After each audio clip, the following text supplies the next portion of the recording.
Supremo Tribunal Federal formou maioria para excluir as receitas próprias do Judiciário do novo arcabouço fiscal, aprovado pelo Congresso em 2023 e que estabelece limites de gastos aos 3 poderes. O relator do processo, quem? Alexandre de Moraes, votou pela exclusão do Judiciário do teto fiscal. Vocês querem fazer? Vamos voltar, volta. Comanda Vamos da nossa voltar. líder. Vamos lá, Alemão, me dá os comandos aí, Alemão, vamos lá. Vou falar agora, hein?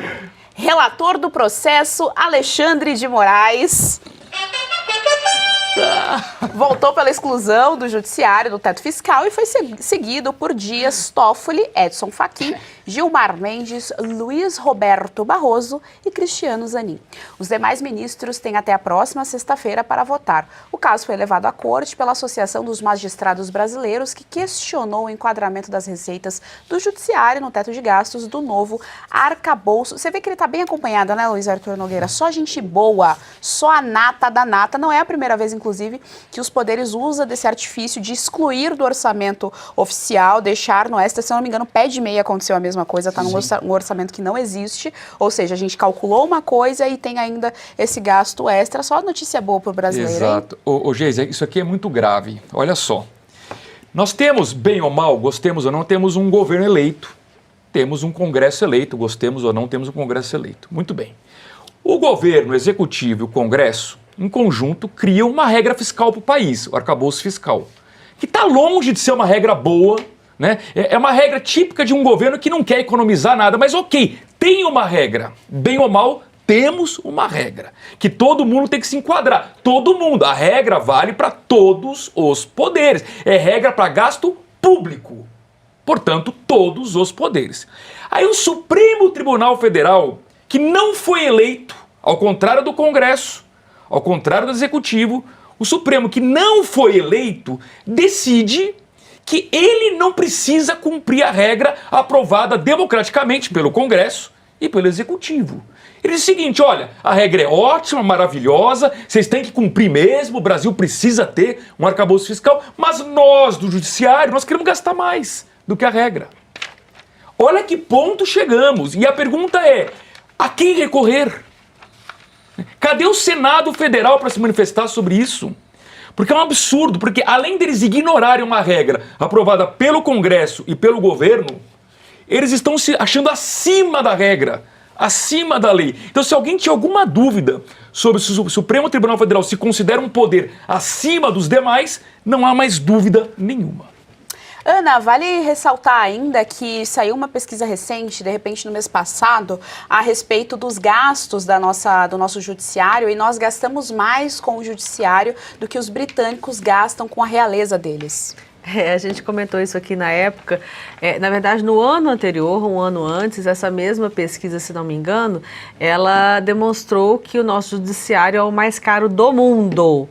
Né? E não bastasse isso, a gente gasta aí com as nossas majestades, né, muito mais do que a Inglaterra gasta com a família real britânica. Sem o glamour, hein? Sem a elegância, sem vestidos bonitos. Sem elegância. Tem a gravata do Barroso. Aí o lencinho da Carmen Lúcia. Claro. Sem a questão de que a gente tem que levar em consideração que a família britânica, ela traz todo um contexto de movimentação da economia na Inglaterra, que esses ministros não trazem para o Brasil, então é completamente diferente.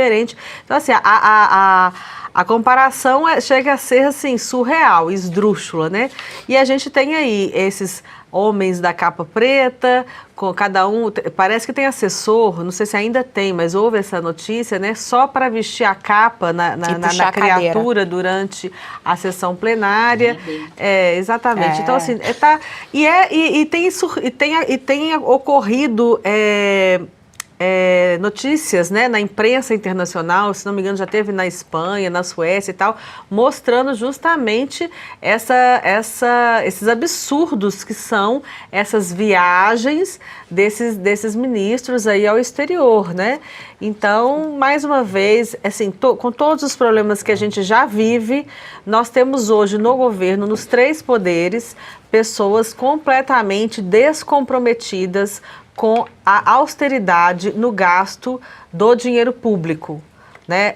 Nós temos um governo federal que não tem preocupação com a questão do equilíbrio fiscal, que gasta, é uma ostentação na cara dos brasileiros, em especial pelo casal presidencial, pelos ministros da corte, pelos ministros de forma geral, todo mundo usando das benesses do governo.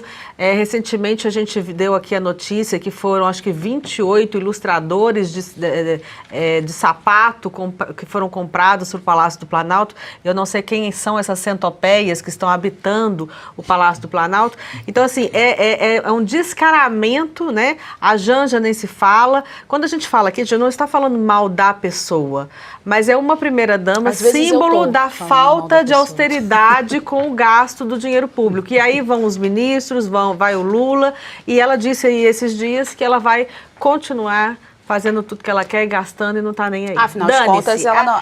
No linguajar da Janja, ela disse dane-se. Ela disse também. Afinal de contas, ela não pode ser dona de casa, não é mesmo? Ele achou que a primeira-dama não pode ser. Ela disse assim, professor... Isso aí. Ela disse assim, professor, num vocabulário muito elegante, dane-se, eu vou continuar vindo. Ela falou dane-se mesmo ou falou outra palavra correspondente? Não, dessa vez ela falou dane-se. Tá, evoluiu, né? Em português. Evoluiu, né? Evoluiu. Olha só, Coronel, e é interessante esse ponto que a Ana trouxe em relação à monarquia britânica, em relação ao turismo, né? Eles movimentam, portanto, a economia. Aqui, além da gente não ter essa movimentação, nós temos exatamente o contrário, porque eles tiram dinheiro do país, uma vez que causam instabilidade jurídica, não torna-se, portanto, o país não torna-se, portanto, atrativo para os empresários. E tem um outro dado também que foi muito pouco divulgado pela imprensa tradicional, que diz basicamente que o Brasil é o segundo pior país do mundo em ranking de imparcialidade da justiça. Essa instituição, o WJP, em português, Projeto de Justiça Mundial, acabou colocando o Brasil nessa penúltima colocação, só perde para a Venezuela, né? E o engraçado é que a presidente dessa instituição é a ex-ministra Ellen Grace. Esse é o primeiro fato.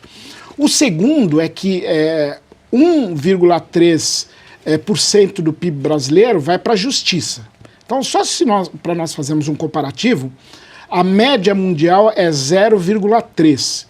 Então, significa que a justiça brasileira ela consome 4 vezes mais do que a média da justiça mundial. E um outro problema que eu vejo gravíssimo é a situação das Forças Armadas.